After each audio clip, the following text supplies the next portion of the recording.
All right, we are good to go. We are now streaming live on Facebook. So I'm going to get started in today's conversation. I have two very special guests with me today. And we're going to bring one of them on, Chanel Harlem, who is my special guest today. Last week, we met with another young lady who is not going to be here tonight. And then some of you may have been also expecting to see another guest who had a last minute cancellation, but that is okay because we are still going to have an amazing conversation. I've got Chanel Harlem. I also have Catherine, who is going to be talking with us a little bit. So let's get the conversation going. And Chanel, when you are good to go, there we go. Yes, welcome, Chanel. You are still muted in case you did not know. Hi, Lita. Thank you for having me. Hello, everyone. Thank you for having me. I'm very excited to be here. Awesome. So let's get right into the conversation because I know last week we had so much to cover and 30 minutes just did not seem like enough. So we're going to get started. Of course, this is about mental health awareness, specifically around social media, but we are really just talking about how to be mentally healthy. And before we really get the conversation going, I did a live a few minutes ago, actually, and one of the things that I thought was interesting that she did is she actually talked about, first, let's define what mental health and mental illness is. And so I wanted to at least just kind of start with that, because if we're talking about being mentally healthy, then it's good to talk about what that should look like. So I found this, and again, this is information that I knew, but sometimes you're kind of like, I forgot that. So I'm going to read something about mental health that I was able to find. And I found this to be really interesting. So one thing about mental illness that a lot of people may not be aware of is that there are actually nearly 300 mental disorders that are listed as diagnosed mental illness. And typically we think about depression, anxiety, bipolar, like we kind of think of like those as our top three. But things such as, of course, anxiety disorders, personality disorders, eating disorders, post-traumatic stress disorder, and substance abuse disorders are also listed as things that are related to mental illness. So I think that's really good to note. So as we get into today's conversation, Chanel, I want you to kind of first just introduce yourself. And in doing that, of course, talk about the work that you do and why this topic is really so important to you and why you so graciously joined the conversation today. Okay, so hello, everyone. Once again, thank you for having me. So my name is Chanel Dior, and basically I blog my healthcare and nursing and self-care journey on Nell Dior Nursing. And what really drew me to this is because in order to do anything, you have to first take care of yourself. And especially with me being a pre-nursing student who also vlogs her life and, tries to practice self-care. You're talking about school and work and just the daily hustle and bustle. It can get really, really busy. So in order to be able to do that effectively, you have to take care of yourself, especially, sometimes seeing different patients get into certain situations where sometimes they just gave a little bit too much and didn't stop. And we have to remind them it's okay to take a break. It's okay to relax, get yourself in order physically and mentally so you can feel your best and be your best and work and product in the best way. So mental health awareness, it's definitely very, very important to me. I see it all the time. It's something that I'm passionate about. So I love to join the conversation. I love it. Thank you so much for being a part of this conversation and your journey, which I'm sure you'll even talk more about as we continue the conversation. I'm also going to turn it over briefly to Catherine Goddard. I hope I'm pronouncing that. Catherine, correct me if I'm saying it incorrectly. But Catherine is also joining the conversation. Now, she will not be on camera, but she is also one of my special guests for tonight. So Catherine, tell us a little bit about who you are as well. Thank you. Hi, I'm so happy to be here. Sorry I can't be on camera. Had some tooth work done, so you really don't want me on camera right now. But I am Catherine Gotthard, and your close closer than a lot of people get. And I am an author and I'm a poet. And I am here this evening to talk about the benefits of writing on mental health. I'm not a mental health professional, but I have worked with many exercises, and I've worked with students that have used writing as a mechanism for self-expression and creativity. And there are just so many mental health benefits to writing. As Chanel, I'm sure you know, because you're in the blogging world. Creative writing offers some different kinds of benefits, so hopefully we can touch on those. But I am also on the board of a small mental health nonprofit, and I'm the president of Write by the Rails, which is a writers group. So I've got lots of writing going on in my life, and I am eager to join the conversation and say how writing can help everyone. Awesome. Thank you so much, Catherine, for joining and just all the amazing things that you're doing. So let's get into the conversation. So again, this series is about social media, right? So let's kind of start there, because of course, as we're focusing on mental health awareness and we're talking about, last week, we really talked a lot about the impact that social media can play. So Chanel, I want to turn it over to you, being that you, like you said, you're someone that has to kind of be on social media. You've got a lot going on. You have your own personal story with mental health. So talk about just the challenge that, you know, social media has played as far as your mental health journey goes. Okay, so first off, with my blog, I do have a public platform, and that in itself can already be daunting, trying to figure out what you want to put out there for the world to see, how they're going to be able to digest that. So for me, dealing with anxiety on top of navigating this public platform, it does present many challenges. I have to be able to control what I see and what I do. That way I'm still able to put out there and do what I love, but also make sure that it does not harm me and my mental health. Wow. Wow, that's powerful. And I'm sure that creates a lot of anxiety. You know, again, we talked about it last week, and I'll even be transparent. I'm a little bit older than Chanel, a little bit. And I talked about it last week, even for those of us who, are more experienced and seasoned, social media can be a challenge for anyone. It does not really matter how old you are. I mentioned last week, I've had many clients even who were nervous to even start their business because they feared the stress and anxiety that social media would bring. And they were like, well, if I start this business, I have to do marketing and all of that. So it definitely can create a lot of anxiety. And you touched on it, but what are some ways that you have found to keep yourself in a good space and not get caught up in the anxiety of what social media can bring? Okay. So I actually made a list of things. So I have a few things that I've learned because I've had a few different public platforms over the years as I kind of found my niche that led me into healthcare. But one thing first that I want to talk about is productivity. So taking frequent breaks. And I know, with having a social media platform, sometimes things have to be scheduled to be posted or, just have to be done at a certain time. I try to create my deadlines in a way where I don't feel overwhelmed. So always taking those frequent breaks. And even as far as like my personal social media, sometimes I, choose not to engage in my personal social media if I know that I'm just overwhelmed. When you're scrolling through your timeline, whether it be, Facebook, a lot of, TikTok, micro influencers, Instagram, you're seeing and digesting a lot of different things. So that kind of leads me to my second point about controlling what I see. We have to be honest. We have to be transparent. Not everything that you see on social media is something that is actually good for you. Sometimes we can get into these modes where we see good things and it makes us feel like imposters, or it makes us feel like we're not being productive enough or good enough or moving fast enough.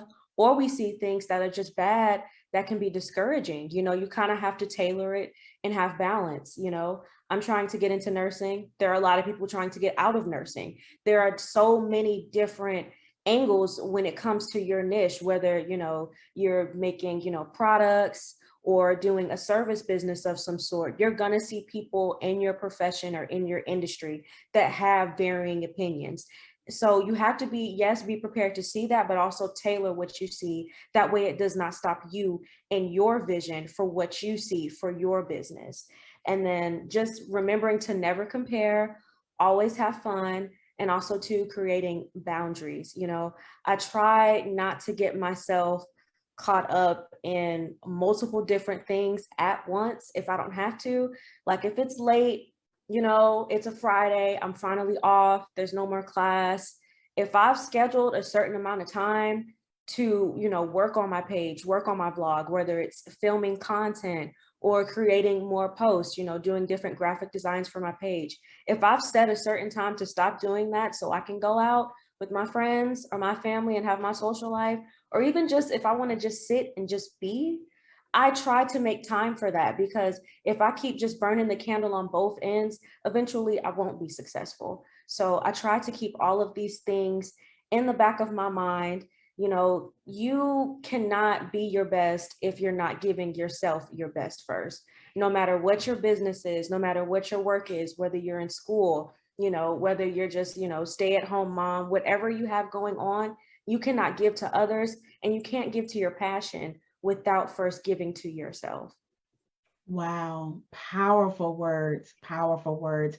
And what I love about it is you really are talking about the balance, right? Because we're not saying that you don't need to be on social media, right? We got some thumbs up. Yes, because that was some powerful things you said. We're Thank not saying you. you can't be on social media. We're not saying that you can't find a balance, but it's learning these ways to keep yourself in a good space. And that's so key. You know, last week we touched on some of the recent ones, such as the former Miss USA, and other ones that received a lot of attention because, and again, not saying social media was the direct cause of their death by suicide. However, they acknowledged how it played a role. You know, it created this extra anxiety and comparison and things like that. So it played a role. So I love that you are talking about the balance. I love that you shared. Sometimes it's just a matter of walking away, you know, even if just for the moment, you know, and how you can't really be your best for other people if you're not being it for yourself. So those are some excellent, excellent tips. Catherine, you know, I know you're here to really share about the beauty of writing, but can you also speak to any challenges that you may have had as a writer, as you know, a professional in your line of work? Have you experienced any challenges in that area? And even if you haven't, like just kind of maybe some things that you've seen that you can provide some feedback on. Oh yeah, absolutely. And Chanel, as you're talking, I'm going back and I'm thinking to some of my earlier days with social media and interactions. Um, it is so easy to get sucked into the vortex. And whether that is good, bad, or ugly, it really doesn't matter. And, you know, one of the things that I've experienced and that I see is that it is really difficult to block it out. Once you get in there, you get into the scrolling, and then before you know it, you're reading the comments, and then your blood pressure, you know, so you're reading angry comments, your blood pressure will literally go up. You know, you start to engage emotionally, intellectually, psychologically, and it can be incredibly unhealthy. And let's face it, we all know there's a lot of negativity that's out there. There's a lot of positivity, but there's a lot of negativity. So like Chanel is saying, you know, you really need to pick what it is that you're putting into your brain. What are you feeding your brain? And I think that's what it comes down to. Um, as far as, you know, putting yourself out there as a writer, yes, writing in itself can make you feel incredibly vulnerable. It puts you in a vulnerable space. So there's a big difference between writing for yourself and writing for the public. And I know that depending on where I'm actually doing my writing can make a huge difference. So like if I'm just writing on a stagnant Word document that's sitting on my PC, that's one kind of writing. All of a sudden, when I've got to put it on my blog or I've got to put it on a social media post, that is another whole different experience. And I find myself editing differently. I find myself speaking differently and questioning, is this what I want to say? Oh, wait, could somebody else take this a different way? So those are all ways that, your writing is actually impacted. I will say that depending on how you channel your writing and your social media, it can be an incredibly uplifting experience also. So, you create groups, you belong to uplifting groups, you put your words out there, and your words can make a huge difference in that way. But you really have to direct it and set those boundaries like what Chanel was talking about. Yeah, I love it. And you're right, it like any tool, right? It's how you use it really plays the difference in what the outcome is, right? We're getting a thumbs up. And also for those, if you're watching either via Facebook or if you're here, feel free to leave any questions or comments in either of the chats, and we can make sure to address that in this short time. But we definitely want to make sure that we are really engaging the conversation, because these are such important things to cover. Now, Catherine, in your line of work, again, as you mentioned, you've done some things. We got some more thumbs up. You've mentioned, doing some things with kids in school. And I know you and we talked about it even in our Pivotal Moments interview, but can you talk a little bit about the impact that you've observed when just over the pandemic and young people, and again, this is going out to those who may either have kids or just concerned with young people or are young, maybe in that teenage years themselves. What have you observed as far as mental health? What would you say the pulse is on the young ones right now? And what are some things that we need to kind of be looking out for to make sure they're staying okay? It's really interesting because I've been out going into the schools and doing workshops. And one of the things that I have students do is in order to discover what it is that they want to say is do some free writing and look at some of the repeated words or repeated ideas that they have in their free writing. There's a few different ways you can do free writing. One is just kind of an open free write, and the other is a directed free write. And in one class, I had two different sections. So the first class, I gave them just an open free write and kind of let them do like whatever they wanted to, was in their head, and they transcribed it to their free writing. Second one, I gave them a directed free write, and I said, I want you to write about your best Monday. And the difference with what came out of those exercises was amazing. Not because I was telling them what to write, but because we were giving them a way to focus their minds. The kids who did not have the directed free write, lots of depressing stuff coming out, lots of stress. It's really hard on students and teachers, because of the pandemic, because they've had to play catch up. Now, of course, I'm working with teenagers. So, juniors, seniors, that age group. And there's a lot of pressure on them also, talking about, that need to be making big life decisions in the middle of this life altering, world altering catastrophe that's happened to them. And they're all trying to play catch up. And they're like, oh my gosh, how are we going to go to college, and how are we going to do this? And, you go on social media, and even the parents are feeling, I think the parents are feeling it. You see all these posts of like, oh, congratulations to my child who just got accepted to blah, blah, blah. And it is crazy. It's crazy. And I want to applaud them, but I also want to say it's okay to not have to be an overachiever right now and make those. If you need to take, you need to take a gap year, take a gap year. If you need to, take some extra time for yourself, take some extra time for yourself. That's just so important. And yes, they're a year behind, so they're not ready. And so I think that's one of the things is like everyone just has to realize that we're in a different place now. This is not your typical school year. Yeah. And kids, I think, need some extra and teachers need some extra grace. Absolutely. Wow, wow, that's again, it's very sobering. We've got some comments.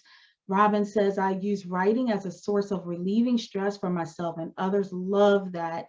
And then, as you mentioned, Barbara mentioned, plus they are a year behind and they aren't ready for the next level mentally. That's real. That's real. Chanel, I want to go back to you a little bit. And again, you talked about working in the medical field. I imagine that that's got to bring about a lot of pressure, a lot of anxiety. Hats off to anyone in any form of medical field right now in these past couple of years, because you're really on the front lines of dealing with a lot of the scary stuff, not just obviously from the pandemic, but again, the mental effects from the pandemic. So again, what pulse, we talked with Catherine and the kind of the pulse on the younger people, but what are you seeing the pulse of the community, especially in the work that you do? So from what I've seen, people are afraid. They feel like they've lost a lot of time. Unfortunately, some of them have lost loved ones. Yeah. And they're just afraid. They're like, I'm not sure if it's safe to travel. I'm not sure if it's safe to go out. Some of them, you can tell they come into, the hospital, the doctor's office, and they're completely just guarded up, and they're like, I'm afraid. And, when you get in there, being in nursing or being in anything in healthcare, we have to advocate for our patients. We have to be our allies. And sometimes with, triage and different things and getting to see what the situation is, they will tell you a lot of stuff that they're going through. And the stories I've heard during the pandemic from different patients, it's like never before. People are really going through a lot. And, I have been working in the specialty of orthopedics for about a year now. So that's a lot of older people and a lot of, older patients, what is that? Generation? No, that's a baby boomer. Oh, wow. Okay. So we're going that far back. Yeah. So I've seen a lot of baby boomers when I was working in the specialty of orthopedics, and they're just as afraid. Yep. Ms. Robbins said baby boomers. Yeah. They're just as afraid. They're just as concerned, or just like I've seen people and they're like, I have anxiety. I haven't seen my grandbaby since the pandemic started. I can't get to them. I haven't seen my family. We get some older ones, they currently live alone. You get in there in that room with them and you're rooming them and treating them, and you're all they have, and they just want to talk to you because they're like, I don't go anywhere. I don't have anyone else. So I definitely think that, from what I've seen with patients, just being shut in like that, it's definitely affected their mental and physical health. Some of them, I've seen patients where sometimes they're like, I just stopped taking the medicine. I just didn't feel like it. I know it was supposed to make me feel better, but I just haven't had the motivation. So not being, because vitamin D, the sun, it gives you a lot of energy. It's good for your physical and mental health. So when you're talking about people not being able to go outside or not being able to see your family, yes, Robin brought up a good point about Zoom, a lot of Zoom fatigue, people are really burnt out. So like Catherine was saying, it's definitely been an adjustment, and we are in, unprecedented times that we've never seen before. And everybody definitely deserves a little bit of grace because it's affecting people differently. Wow. I mean, just so many things you're sharing. And again, yes, Barbara mentioned being a teacher. Again, hats off to you. You're another one on the front lines. You're seeing it every day. You're having to, not just take care of yourself, but put up, for all of you all that are talking about these areas, right, where you have to deal directly with people that are kind of relying on you in a certain instance, right?